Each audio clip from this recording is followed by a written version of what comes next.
Friends, আমি দীপঙ্কর মণ্ডল। 18ই ফাল্গুন মির্জাচক বটতলায় হোলি আছে, তাই হোলির একটা গান বলবো।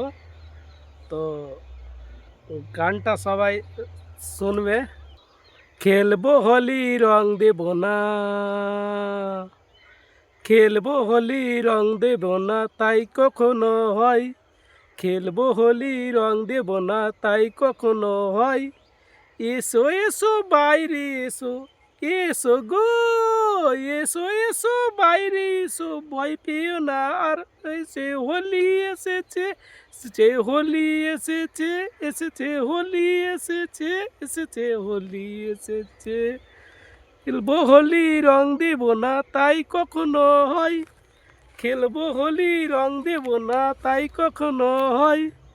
এসো এসো বাইরে এসো, এসো গো, এসো এসো বাইরে এসো, ভয় পেও না আই। এসে হোলি এসেছে, এসেছে হোলি এসেছে, এসেছে হোলি এসেছে, এসেছে হোলি এসেছে।